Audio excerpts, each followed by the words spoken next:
Hi everyone. మనం sixth క్లాస్లో seventh lesson నేర్చుకుందాం. సైన్స్లో సెవెంత్ లెసన్ చూడండి, motion and measurement of distances. Okay, first question చూడండి. ఇందులో give 2 examples each of modes of transport used on land, water and air. మనకి different ట్రాన్స్పోర్ట్స్లో అంటే భూమి మీద, వాటర్ అండ్ ఎయిర్లో ఉండే ట్రాన్స్పోర్ట్స్కి ఒక్కొక్క దానికి రెండు ఎగ్జాంపుల్స్ చెప్పండి అంటున్నారు. చూడండి, modes of transport on land, భూమి మీద తిరిగే ట్రాన్స్పోర్ట్ వెహికల్స్ ఏంటి? Railways, bus and truck. Rails, buses and trucks భూమి మీద తిరుగుతాయి కదా, నేల మీద నడుస్తాయి కదా. Next, modes of transport on water, వాటర్లో తిరిగే ట్రాన్స్పోర్ట్ వెహికల్స్ ఏంటి? Ships and boat. Next, modes of transport on air, గాలిలో ట్రాన్స్పోర్ట్ వెహికల్స్ ఏంటి? Aeroplanes and helicopters. ఓకే, ఇక్కడ అర్థమైందా మీకు? ట్రాన్స్పోర్ట్ కోసం భూమి మీద, వాటర్ మీద అండ్ గాలిలో ఉండే ట్రాన్స్పోర్ట్ వెహికల్స్కి ఒక్కొక్క దానికి రెండు ఎగ్జాంపుల్స్ ఇవ్వండి అన్నారు. సో ల్యాండ్ మీద తిరిగేవి రైల్వేస్, బస్సెస్, ట్రక్స్. వాటర్లో ఉండేవి షిప్స్ అండ్ బోట్స్. ఎయిర్లో ఉండేవి ఏరోప్లేన్స్ అండ్ హెలికాప్టర్స్ అని చెప్పుకున్నాము. Next, second one, fill in the blanks. ఇక్కడ ఉన్న బ్లాంక్స్ని ఫిల్ చేయమన్నారు. Okay, 1 metre is dash centimeters. మనం మ్యాథ్స్లో నేర్చుకున్నాం కదా, 1 మీటర్ అంటే సెంటీమీటర్స్లో ఎంత?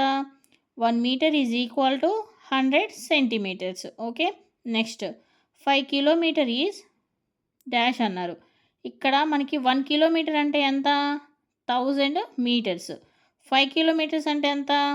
5000 మీటర్స్. ఇవి రెండు మనం మ్యాథ్స్లో నేర్చుకున్నాం కదా. So next,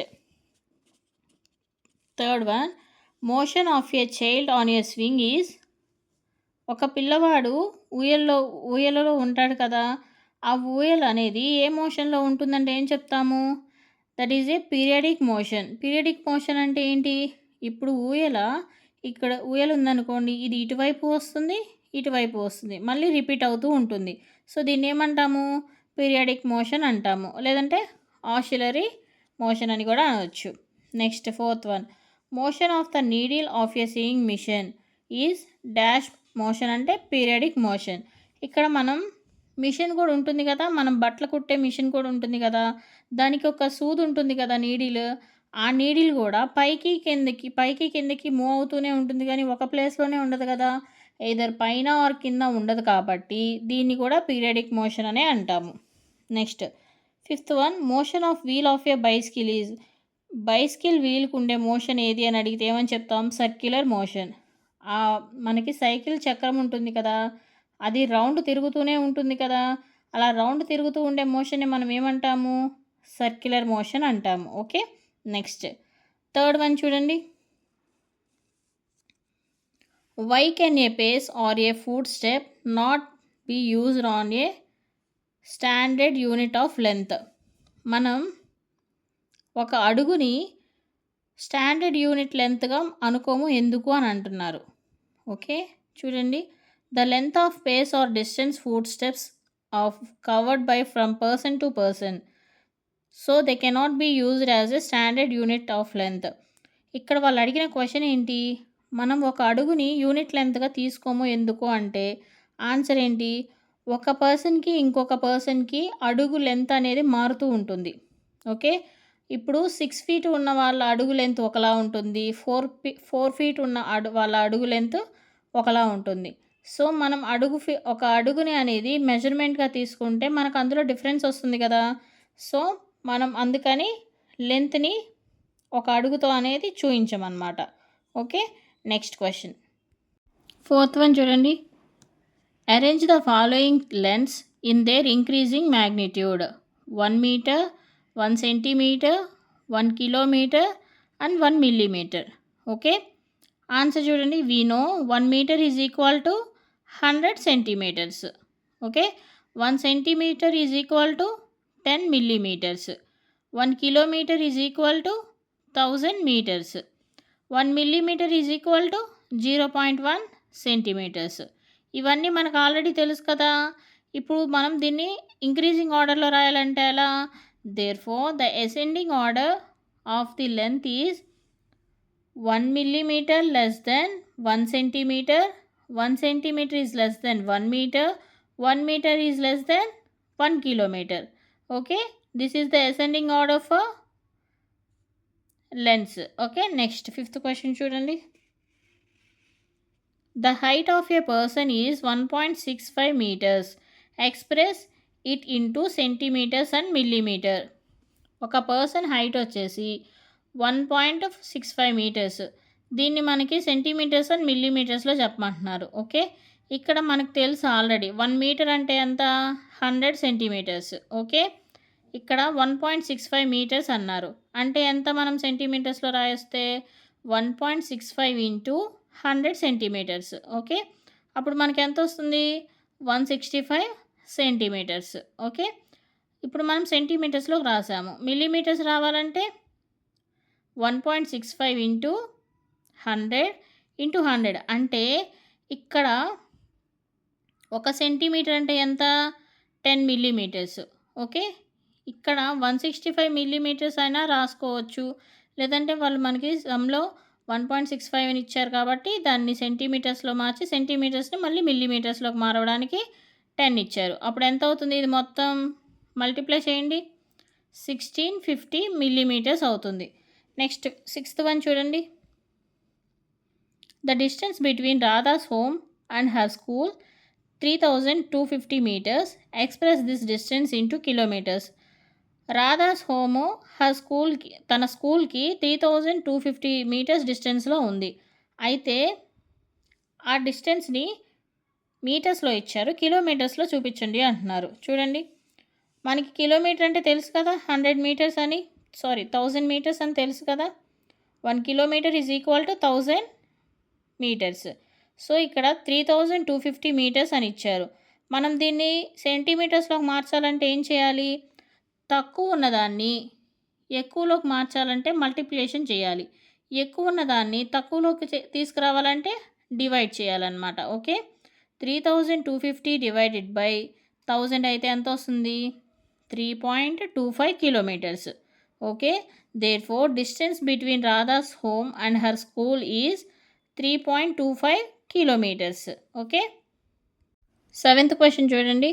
while measuring the length of a knitting needle, the reading of the scale at one end is 3.0 centimeters and at the other end is 33.1 centimeters. What is the length of the needle?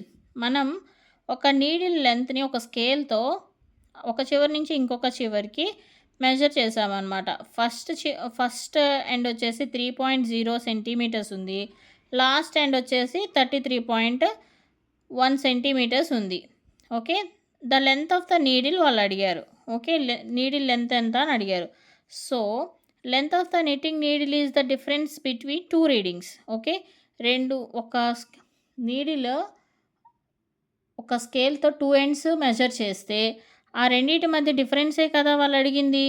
So length of the knitting needle ఎంత, end length minus first length. Okay, 33.1 centimetres is end length, 3.0 centimetres is first length. ఈ 33.1లో నుంచి 3 తీసేస్తే ఎంత వస్తుంది, 30.1 centimetres. ఇక్కడ needle length ఎంత, 30.1 centimetres అనమాట. నెక్స్ట్ ఎయిత్ వన్ చూడండి. Write the similarities and differences between the motion of a bicycle and a ceiling fan that has been switched on. ఇక్కడ సిమిలారిటీస్ అండ్ డిఫరెన్సెస్కి, సీలింగ్ ఫ్యాన్కి బైసికల్కి డిఫరెన్సెస్ అండ్ సిమిలారిటీస్ అడుగుతున్నారు, అవేంటో చూద్దాము. ఆన్సర్ చూడండి. The motion of a bicycle and a ceiling fan are in circular motion. మనకి cycle చక్రం అలానే సీలింగ్ ఫ్యాన్ రెండు సర్క్యులర్ మోషన్లోనే తిరుగుతాయి, రెండు రౌండ్గానే తిరుగుతాయి కదా. సో అది చెప్తున్నారు. నెక్స్ట్ సిమిలారిటీస్, ఈ రెండిట్లో ఉండే సిమిలారిటీస్ చూడండి. Both the motion of a bicycle and ceiling fan is rotation motion about an axis passing through their center of mass. ఇక్కడ సీలింగ్ ఫ్యాన్ కానీ సైకిల్ కానీ రొటేషన్ మోషన్లో ఉంటాయి, ఒక యాక్సిస్ నుంచి తిరుగుతూ ఉంటాయన్నమాట. అంటే ఇక్కడ సెంటర్ ఆఫ్ మాస్‌ని యూజ్ చేసుకొని ఒక యాక్సిస్‌లోనే తిరుగుతాయి. ఓకే. నెక్స్ట్ డిఫరెన్సెస్ చూడండి. Differences between the motion of a bicycle and a ceiling fan are that a bicycle has linear motion as it moves forward, whereas the ceiling fan does not possess the linear motion. ఇక్కడ cycle అనేది linear మోషన్లో ముందుకు వెళ్తుంది అని ఉంది. Okay. Fan వచ్చేసి linear motion ఉండదు. Okay. ఇది డిఫరెన్స్. బైసికిల్‌కి వచ్చేసి అది లీనియర్ మోషన్‌లో ముందుకు వెళ్తుంది. ఫ్యాన్ అనేది ఒక కాన్స్టెంట్ ప్లేస్‌లోనే ఉండి తిరుగుతూ ఉంటుంది. అదైతే ముందుకనేది వెళ్ళదు. ఓకే. లీనియర్ మోషన్‌లో ఉండదు. Okay. These are the differences and similarities between bicycle and ceiling fan. Next question చూడండి. 9th క్వెషన్ చూడండి. Why would you not like to use measuring a tape made of an elastic material like rubber to measure distance? What would be some of the problems would meet in telling someone about a distance you measured with such a tape? వీళ్ళు ఏమడుగుతున్నారంటే elastic మెటీరియల్తో చేసిన rubber టేప్తో మీరు measurements అనేవి తీసుకోరు ఎందుకు? అలా తీసుకోకపోవడం అలా తీసుకుంటే వచ్చే లాస్ ఏంటి అని అడుగుతున్నారు. ఓకే. ఆన్సర్ చూడండి. An elastic measuring tape gives incorrect length of the distance between 2 points. మనం ఎలాస్టిక్ మెజరింగ్ టేప్తో లెంత్ అనేది చూస్తే దానివల్ల మనకి ఇన్కరెక్ట్ మెజర్మెంట్స్ అనేవి వస్తాయని చెప్తున్నారు. రీజన్స్ చూడండి. The length of elastic tapes varies and depends upon the force by which it is stretched. ఇక్కడ మనం ఎలాస్టిక్ టేప్ని మనం స్ట్రెచ్ చేసి ఫోర్స్ని అప్లై చేసిన దాన్ని బట్టి మనకి మెజర్మెంట్స్ అనేవి వస్తాయి. సో అందుకని ఇది కరెక్ట్ కాదు. నెక్స్ట్ పాయింట్ వచ్చేసి measurements would vary every time even when measured by the same person and by the same elastic tape. ఒకే టేప్తో ఒకే పర్సన్ డిఫరెంట్ మెజర్మెంట్స్ తీసుకున్నా కానీ మెజర్మెంట్ అనేది. థర్డ్ పాయింట్ వచ్చేసి measurement would also vary is different person measure the same distance. Measurement అనేది డిఫరెంట్గా వస్తుంది. ఎందుకంటే డిఫరెంట్ పర్సన్ మెజర్ చేసినప్పుడు ఒకే ప్లేస్ని మెజర్ చేసిన డిఫరెంట్ మెజర్మెంట్ అనేది వస్తుంది. చూడండి ఇక్కడ ఎలాస్టిక్ టేప్తో మనం మెజర్ చేయకపోవడానికి రీజన్స్ ఏంటంటే ఒకే పర్సన్ సేమ్ డిస్టెన్స్ని మెజర్ చేసినప్పుడు మనం ఆ టేప్ మీద ఫోర్స్ అప్లై చేసిన దాన్ని బట్టి అక్కడ మెజర్మెంట్స్లో డిఫరెన్స్ వస్తుంది. ఓకే. ఒకే డిస్టెన్స్ని ఒకే పర్సన్ డిఫరెంట్ టైమ్స్ మెజర్ చేసినా కానీ మనం ఫోర్స్ అప్లై చేసిన దాన్ని బట్టి అందులో డిస్టెన్స్ డిఫరెన్స్ అనేది వస్తుంది. ఓకే. నెక్స్ట్ పర్సన్ని బట్టి ఒకే డిస్టెన్స్ని పర్సన్ టు పర్సన్ కూడా చేంజ్ అవుతుంది. ఎందుకంటే ఒక పర్సన్ ఎక్కువ ఫోర్స్ యూజ్ చేస్తే ఎక్కువ లెంత్ అనేది వస్తుంది. తక్కువ ఫోర్స్ ఉపయోగిస్తే తక్కువ లెంత్ అనేది వస్తుంది. ఓకే. నెక్స్ట్ 10th క్వెషన్ చూడండి. Last one. Give 2 examples of a periodic motion. Periodic మోషన్కి 2 ఎగ్జాంపుల్స్ అంటే examples of periodic motion are motion of a child on a swing. చిన్నపిల్లలు ఉయ్యాలలో పడుకుంటారు కదా, ఆ ఉయ్యాల అనేది ఒక ఎగ్జాంపుల్గా చెప్పుకోవచ్చు. Next motion of A pendulum of clock.